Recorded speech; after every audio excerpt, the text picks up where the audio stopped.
ñu daal di wax ba léegi ci jaar-jaari Sénégal Thierno Lo fekk lu bëri ci histoire u Sénégal dellu soit ginnaaw sortie bu gouvernement bi ci ay jalgati yoo xam ne am na ci alalu askan wi précision de taille bi mu def mooy doonul lu jëkk tey waaye lu yàgg la bi Sénégal moomee boppam ak léegi pratiquement gestion yépp ay jalgati daf ci doon am loolee mooy li tax mu laaj benn taxaw seetlu bu dafay saxal kilifa yi ak position bi ñu jël muy loolu dootul am ci Sénégal ñu fexe ba dakkal jalgati gi ñuy def alalu askan wi te tey mu yóbbu Sénégal ci ndóol gi muy dundee ñu teewlu waxtaan ak Pa Ousmane ca Sans Limites.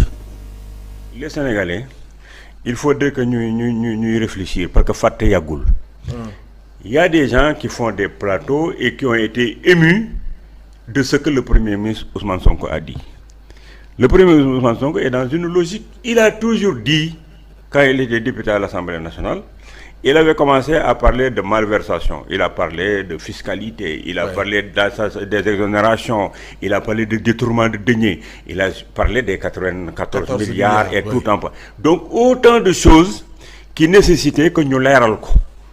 Kenn leeralu ko les scandales chaque jour dañ ko doon wax ci biir Sénégal mais on ne donnait pas suite da ngay toog sax yow ci benn plateau de télévision nga ni maa ngi nii gis naa fii benn marché bii ay sàcc ci am ay corruption moo ci am nga toog accusé kenn du la woo donc on répond plus ou moins par le mépris loolu dafa daan metti ma di ko wax à l'interne di demander à ce que la transparence dafa war a am ku toog wax yenn affaire dañ la war a woo ne la lii foo ko teg ñu xool ko justice bi def ko ci mu jaar ci yoon loolu defuñu ko woon mais l'histoire du Sénégal les plus gros scandales du Sénégal n'ont pas commencé par ce que le Premier ministre Ousmane Sonko vient de dire.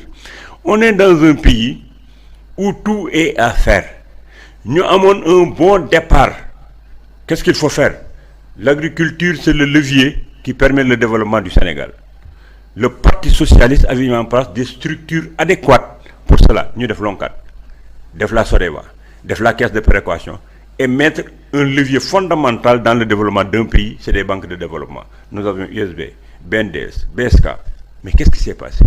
Quand des gens pillent des banques, c'est doo xaalis ba lekk ko avec le compte K2 ba tax ces banques-là ñoom ñëpp ñu fayit ba ñu créer benn société nationale de recouvrement. Quel est le scandale le plus gros que des banques qui ont été pillées ba nécessité ñu def la société nationale de recouvrement pour xoolaat le patrimoine?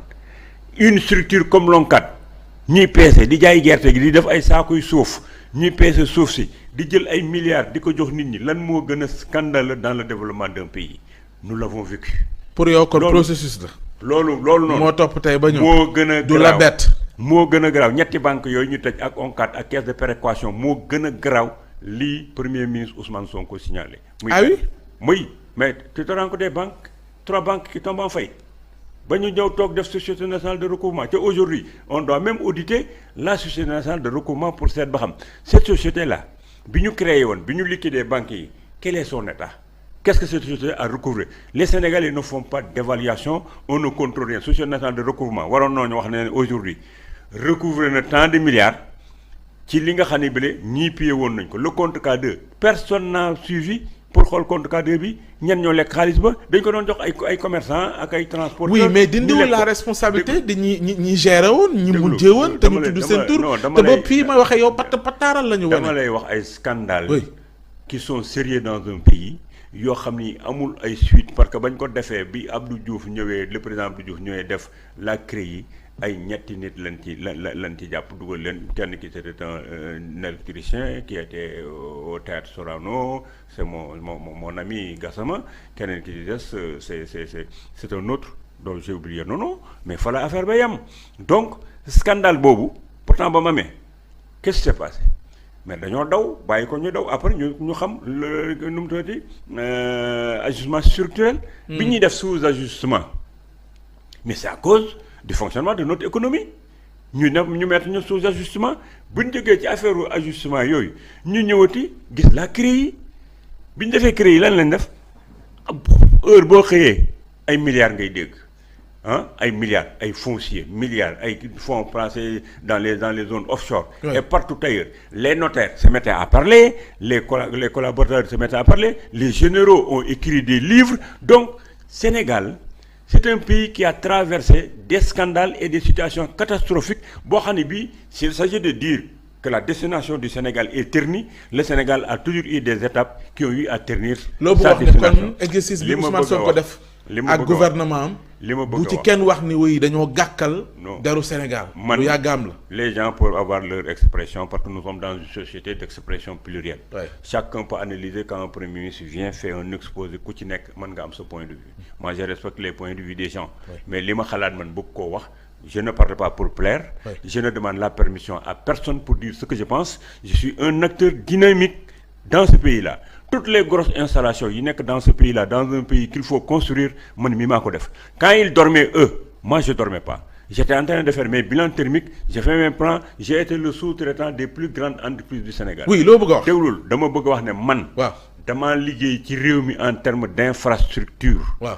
Depuis Télé Sénégal si vous avez la fibre optique aujourd'hui man maa àndoon ak Télé Sénégal am na xale yu ndaw yoo xam ne xamuñu ni Sonatel Télé Sénégal la tuddoon xamuñu woon ne mu ngi nekkoon à la rue Vagan Diouf maak Alcatel maa ànd topp leen ñuy def fibre optique bi di def lépp ba mu def la banque centrale et ses agences man mii maa ko def les grandes banques que vous avez au Sénégal bu ngeen fa dee dugg di am ay confort da ngeen daan tëdd di nelaw man bu guddee may liggéey sur ma table de nuit. ba tey taxul nga wax ñu lan nga bëgg a wax de. donc dama la bëgg a ne d'abord je suis un acteur boo xam ne bii dama bokk ci construction réew. oui boo nee waxoo pour neexal kenn lan nga bëgg a wax. que ne Ousmane Sonko nam ko defee noonu ne ramène pas le problème à Ousmane Sonko. Premier ministre ou à un dew. parce que Sénégal dañ fi war a régler benn affaire. aujourd'hui su ma waxee benn affaire bu baax bu jëm ci président Ousmane Sonko certains vont dire oui il fait des appels du pied. Il veut un poste, je précise ici devant tout le monde, devant la nation, devant Dieu et devant Ousmane Sonko. J'ai dépassé l'âge d'être un ministre, d'être un directeur, d'avoir des positions de pouvoir.